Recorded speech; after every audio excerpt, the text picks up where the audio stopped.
Hola compañeros, ¿cómo les va? En este video vamos a seguir hablando de la unidad 11 de antibióticos y quimioterápicos, y hoy vamos a continuar con el tema de antimicóticos. Ya vimos los primeros dos grupos, que son los antibióticos antimicóticos, donde hablamos de la anfotericina y dimos algunos ejemplos como la griseofulvina, la natamicina, la nistatina, y vimos los azoles, y el día de hoy vamos a hablar de otros dos grupos de antimicóticos, que son las pirimidinas floradas y las equinocandinas. Vamos a empezar hablando de las pirimidinas floradas. En cuanto a pirimidinas floradas, hablaremos específicamente de la flucitosina o fluorocitosina. La flucitosina es un antifúngico sintético, se sintetiza en el laboratorio y es un análogo fluorado de la pirimidina que constituye los ácidos nucleicos, es decir, la citosina. Ya sabemos por nuestras clases de biología molecular que el DNA está constituido por dos bases púricas, que son la adenina y la guanina, y dos bases pirimídicas, que son la citosina y la timina, mientras que en el RNA las bases púricas son las mismas, la adenina y la guanina, y las pirimidinas son citosina y el RNA tiene uracilo en lugar de timina.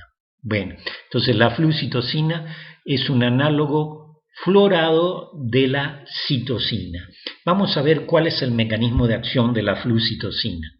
Los hongos sensibles a la flucitosina desaminan a la flucitosina convirtiéndola en 5-fluororacilo. Los hongos tienen una enzima que se llama desaminasa de citosina que convierte a la flucitosina en fluorouracilo. Y el 5-fluorouracilo es un inhibidor no competitivo de la timidilato sintetasa que interfiere en la síntesis del DNA del hongo. Es decir, el 5-fluororacilo inhibe a la timidilato sintetasa y esta enzima es la encargada de sintetizar la timina necesaria para el DNA del hongo. Así, el 5-fluororacilo va a competir por el sitio activo de esta enzima para impedir la síntesis de timina y por lo tanto la síntesis de DNA del hongo. Vamos a ver los usos clínicos de la flucitosina. Hay que remarcar bien que es un antifúngico que tiene un espectro muy reducido, muy pequeño. Tiene actividad exclusiva contra especies de Cándida y de Cryptococcus. Y el problema con la flucitosina es que en su uso pueden surgir rápidamente mutantes resistentes, por lo cual no se debe utilizar la flucitosina sola, es decir, no debe haber una monoterapia antifúngica con citosina. Por ello, generalmente la flucitosina se usa combinada con otro antifúngico como la anfotericina B, que ya hemos mencionado en el video anterior. La flucitosina se usa combinada con anfotericina B contra la meningitis criptocócica en pacientes con o sin SIDA. Bien, vamos a ver cómo es la resistencia de los hongos a la flucitosina, cómo hacen los hongos para defenderse del ataque de la flucitosina. En cuanto a la resistencia contra la flucitosina, hay que dejar claro que no es inmediata, sino que va surgiendo durante la administración de la flucitosina. A medida que lo vamos administrando, después de 2 o 3 días, surge la resistencia a flucitosina y esta es una causa importante de que no sea tan eficaz terapéuticamente hablando. Es bastante ineficaz terapéuticamente hablando. ¿A qué se debe esta resistencia a la flucitosina? ¿Qué es lo que hace el hongo? Bueno, puede deberse a la pérdida de la permeasa que se necesita para el transporte de citosina, ya que si no hay transporte de citosina del exterior al interior del hongo, o no hay, tampoco va a haber transporte de flucitosina al interior del hongo y no va a poder inhibir a la timidilato sintetasa. Esa es la primera, una pérdida de la permeasa que se requiere para el transporte de citosina, que es la misma que transporta la flucitosina. O bien, la resistencia a la flucitosina puede deberse a que disminuye la actividad de una enzima del hongo, que es la desaminasa de citosina, que es la que convierte, es la enzima que convierte a la flucitosina en 5-fluorouracilo. Entonces, si disminuye la actividad o la concentración de la desaminasa de citosina, va a haber menos conversión de flucitosina en 5-fluorouracilo, que es el inhibidor competitivo de la timidilato sintetasa que interfiere en la síntesis del DNA del hongo. En cuanto a los efectos adversos de la flucitosina, hay que decirlo que son infrecuentes, pero a veces se dan, y los más comunes son erupciones, náuseas, vómito, diarrea, y puede haber una enterocolitis. También la flucitosina puede deprimir la función de la médula ósea y causar leucopenia y trombocitopenia. Bien, como les dije anteriormente a través de un WhatsApp, de un mensaje de WhatsApp, en este tema y en el que les voy a dar el próximo miércoles, ya no van a haber tareas para dejarlos tranquilos y que puedan estudiar y realizar tareas para otras materias. Pero sí, les voy a dar una trivia para ver si algunos de ustedes se gana un punto extra en el tercer parcial. Entonces ya saben que la trivia, al que primero conteste las siguientes preguntas que voy a hacer, que en realidad son 2 preguntas, al primero que conteste estas 2 preguntas correcta y con la amplitud requerida, va a tener un punto extra en el tercer parcial. ¿En qué consiste la trivia? Bien, ya dijimos, hablando de la flucitosina, que la flucitosina es convertida por los hongos sensibles a la flucitosina en fluorouracilo. Y el fluorouracilo es el que inhibe la síntesis del DNA del hongo al inhibir competitivamente a la timidilato sintetasa para que no pueda sintetizar timina, no haya síntesis del DNA del hongo y el hongo muera. Bien, entonces la flucitosina es convertida por enzimas del hongo en 5-fluorouracilo. Ahora vamos a hablar del fluorouracilo. ¿Para qué es muy utilizado el fluorouracilo en humanos? Esa es la pregunta, ¿para qué es utilizado el fluorouracilo en humanos? ¿Cuáles son sus indicaciones y cuál es su mecanismo de acción? Esa es la primera parte de la trivia, que lleva 2 partes, tienen que contestar las 2 en el mismo texto en el foro de dudas. La segunda parte, a las equinocandinas, que es el grupo de antifúngicos que vamos a ver a continuación, se les ha llegado a considerar las penicilinas de los antifúngicos. ¿Por qué razón? Explíquenlo. Entonces ya quedó la trivia. ¿Para qué es muy utilizado el fluorouracilo en humanos?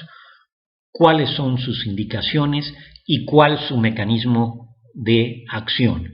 Y en cuanto a las equinocandinas, ¿por qué se les ha llegado a considerar a las equinocandinas las penicilinas de los antifúngicos? ¿Por qué razón? Y que lo expliquen bien.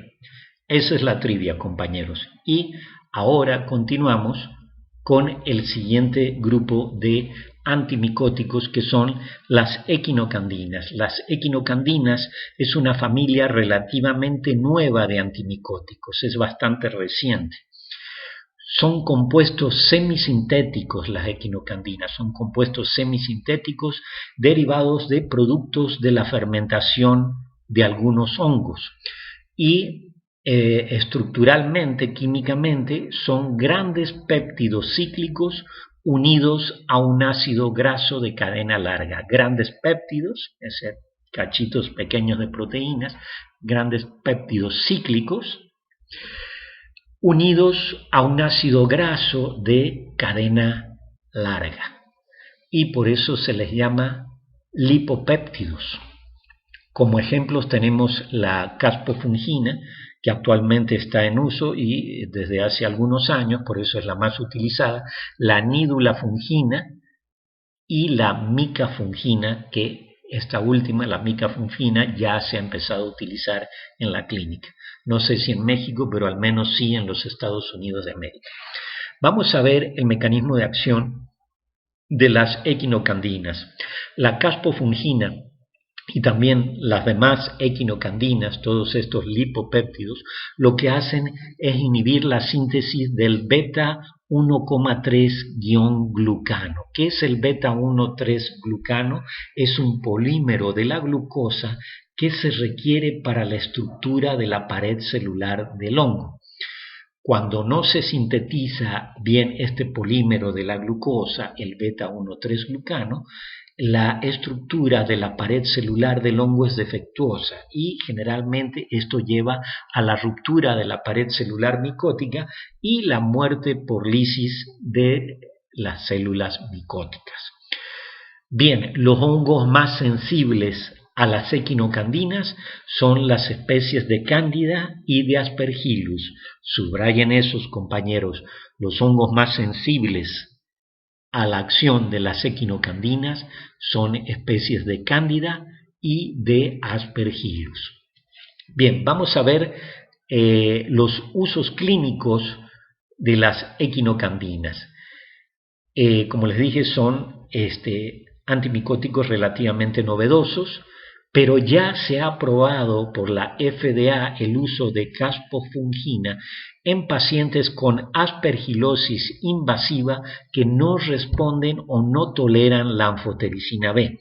Como bien, cuando vimos los efectos adversos de la anfotericina B, vimos que ese antibiótico no es una carmelita descalza, tiene muchos efectos adversos. Entonces, en los pacientes que no responden a la anfotericina B o bien no toleran a la anfotericina B, se puede utilizar caspofungina en casos de aspergilosis invasiva.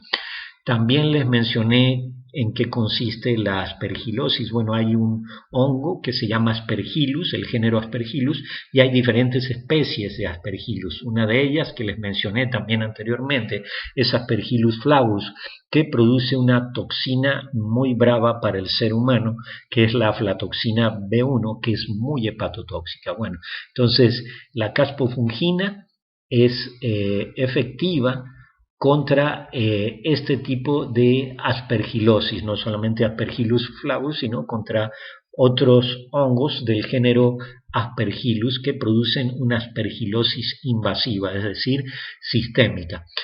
También se ha probado el uso de caspofungina para las infecciones hematógenas por cándida, es decir, cuando se desarrolla una candidemia debido al uso prolongado de un catéter. En pacientes que están mucho tiempo, varios días cateterizados, puede ser que se dé una candidemia generalizada, ¿no? Sanguínea. Y además de infecciones hematógenas por cándida, la caspofungina también se usa contra la candidiasis mucocutánea superficial, y hay que decirlo, la caspofungina no se puede dar por vía oral porque su absorción es muy escasa y por eso se tiene que inyectar la caspofungina por vía intravenosa. En cuanto a la resistencia a las equinocandinas, como son fármacos muy novedosos, todavía no se han determinado bien los mecanismos de resistencia de los hongos contra la caspofungina in vivo. Se han estudiado la resistencia a la caspofungina in vitro en experimentos de laboratorio y han visto los investigadores que es posible conferir resistencia in vitro a Candida albicans, es decir, que Candida albicans se vuelva resistente a las equinocandímenas a través de una mutación en uno de los genes del hongo que codifican la sintetasa del beta 1,3-glucano. modificando así el sitio de unión de la equinocandina en esa enzima. Si modificamos de manera experimental el sitio de unión de las equinocandinas en la sintetasa del beta 1,3-glucano, de manera que las equinocandinas no puedan inhibir a esa enzima, bueno, la enzima entonces va a sintetizar el beta 1,3-glucano y la estructura de la pared celular del hongo va a ser normal y el hongo va a sobrevivir. Todo esto es llevado a cabo in vitro de manera experimental en el laboratorio, pero se plantea como una posible alternativa real que pueda suceder en vivo en especies de hongo para, digamos, adquirir resistencia a las equinocandinas. Bien, vamos a hablar de los efectos adversos de las equinocandinas y en especial de la caspofungina, que es la que ha sido más utilizada hasta ahora, por eso hablamos de efectos adversos de la caspofungina. La caspofungina en general es bastante bien tolerada, con excepción de que puede surgir una flebitis en el sitio de inyección. Ya dijimos que solamente son inyectables, no se absorben por vía oral y puede surgir una flebitis en el sitio de inyección de la caspofungina. Además, se debe evitar el uso simultáneo de la caspofungina con ciclosporina, que es un inmunosupresor, ya que se han reportado elevaciones considerables de las transaminasas hepáticas. Ya saben cuáles son las transaminasas hepáticas, ¿verdad? La glutámico pirúvica y la transaminasa glutámico oxalacética, que son marcadores de enfermedad hepática, ¿verdad? Bien, además se ha visto que la caspofungina también reduce la concentración sérica de tacrolimus, que es un inmunosupresor muy utilizado en pacientes con trasplantes. El tacrolimus, la ciclosporina, es decir, que hay que evitar el uso de la caspofungina y quizás de todas las equinocandinas con estos dos inmunosupresores. Bien, compañeros, con esto terminamos estos dos temas de antimicóticos. Solamente nos faltan dos grupos de antimicóticos, que son las alilaminas y el grupo que le hemos llamado, por ser tan diverso y variopinto, le hemos llamado otros antimicóticos, porque tienen diferente estructura química y tienen, por lo tanto, diferentes mecanismos de acción para inhibir la proliferación de los hongos. Y esos serán los dos últimos temas del programa. Entonces, este video es el penúltimo video y el siguiente será el último, y así terminaremos con nuestras clases de farmacología para medicina. Un saludo para todos.